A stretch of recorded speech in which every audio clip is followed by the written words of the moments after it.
নদিয়ার রানাঘাটে ধানতলার কামালপুর অভিযান সংঘের ১১১ ফুটে দুর্গা প্রতিমা বানিয়ে তাক লাগাবেন বলে চলছিল শেষ পর্যায়ের প্রস্তুতি। কিন্তু সেই দুর্গাপুজো এবার বন্ধ করার নির্দেশ দিল পুলিশ।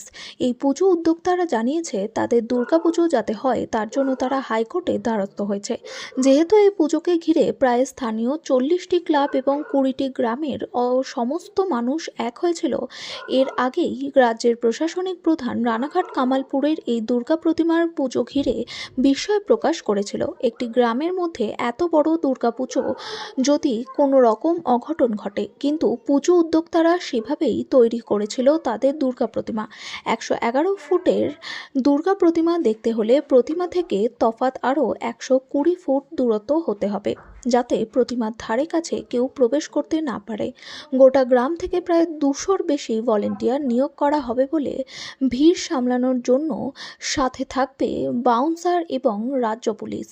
পুজো বাকি মাত্র আর কয়েকটা দিন, তার আগেই হঠাৎ করে পুজো বন্ধের কথা জানায় পুলিশ, আর তাতেই মাথায় হাত পড়ে পুজো উদ্যোক্তাদের।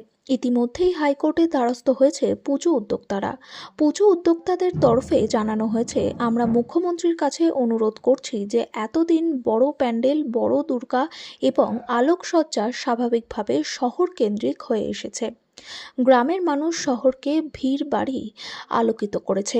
এবার গ্রামে তৈরি হচ্ছে বিশ্বের সর্ববৃহৎ দুর্গা প্রতিমা, আর তাই হঠাৎ করে পুজো বন্ধের নির্দেশ আসায় গোটা গ্রামের মানুষের মাথায় হাত। আমি পুজো উদ্যোক্তাদের তরফে বারংবার রাজ্যের মুখ্যমন্ত্রী মমতা বন্দ্যোপাধ্যায়কে নিবেদন করছে যাতে দুর্গাপুজোটি বন্ধ না হয়। তাদের আরও দাবি, এখানে দলমত নির্বিশেষে সমস্ত ধর্মের মানুষ মিলিত হয়েছে এই উৎসবটি ঘিরে। তাই একদিকে যেমন রাজ্যের প্রশাসনিক প্রধানের কাছে করজোড়ে আবেদন পুজো উদ্যোক্তাদের, তেমনি পুজো যাতে বন্ধ না হয় তার অনুমতি পেতে হাইকোর্টের দ্বারস্থ হয়েছে পুজো উদ্যোক্তারা। এখন দেখার সর্বশেষ পরিস্থিতি কী দাঁড়ায়। শেষ পর্যন্ত ১১১ ফুটের বিশ্বের সর্ববৃহৎ দুর্গা প্রতিমা রানাঘাটের কামালপুরের পুজো মণ্ডপে দাঁড়াবে, নাকি পুজো বন্ধ করতে বাধ্য হবে পুজো উদ্যোক্তারা? বন্ধটা তো আমরা উইদাউট নোটিশে পেয়েছি, কোনো নোটিশই পাইনি এতদিন ধরে। তো আগের দিন হঠাৎ করে ১৭ তারিখে পুলিশ আসে। পুলিশ এসে হঠাৎ করে আমার যত শ্রমিক ছিল প্রায় ৪০ জনের মতো, তো সবাইকেই বলে কাজ বন্ধ করতে হবে বলে পুলিশ এখানে পিকেটিং করে দেয়, পুলিশ বসে যায়। তো এটা আমাদের কাছে তখনও অবধি কোনো সদুত্তর ছিল না পুলিশের তরফ থেকে। বলছে হায়ার অথরিটির নির্দেশ আছে, এই পুজো করা যাবে না। তো সেইভাবে আমরা কাজটাও বন্ধ রেখেছি। আমি সঙ্গে সঙ্গে হাইকোর্টে যাই। তো হাইকোর্টে আমাদের একটা পিটিশান হয়েছে, যেটা কিনা মঙ্গলবারে উঠবে। তো আমার সেটার দিকেও আমরা আশা করে রয়েছি যে কি হয় আমাদের সেটা দেখার জন্য। আর আমি বারবার করে একটা আমাদের প্রশ্ন গ্রামের তরফ থেকেই, যে কেন একটা পুজো করতে গিয়ে আমাকে কেন হাইকোর্টে যেতে হবে, কেন পুজোয় যে আজকে যে কাহিনিটা আমি জানলাম, এটা আমরা এখনও জানছিলাম না কেন পুজোটা নিয়ে এত সমস্যা হচ্ছে।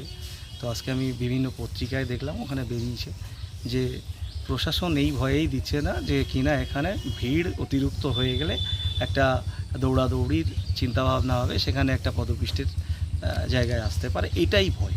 তো দেখুন, আমার যদি সিস্টেম ঠিক থাকে পদপিষ্টটা কেন হবে? লোক যে আমরা এখানে আসবেই বেশি, আমার এই ধারণাটা আগে কি করে হবে?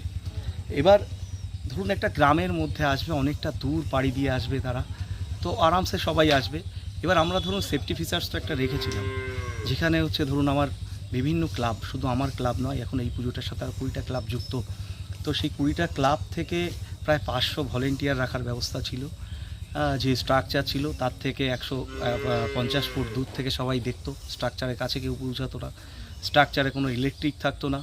মাঠের মধ্যে দুটো লাইট মানে হাইমাসের মতো করে থাকতো, নিচে দিয়ে কোনো তারের কোনো ছড়াছড়ি থাকতো না। এবং এন্ট্রি এক্সিট তো ওপেন থাকতো সব জায়গাতেই। দুটো বড় বড় জায়গা, মানে ৪টে ৫টা ৬টা যেটাই করা যেত এন্ট্রি এক্সিটের। যদিও বা এটার উপরে কোনো প্যান্ডেল নেই, এটা তো স্ট্রাকচারের সাথে দাঁড়িয়ে থাকবে, দূর থেকে দেখবে সবাই।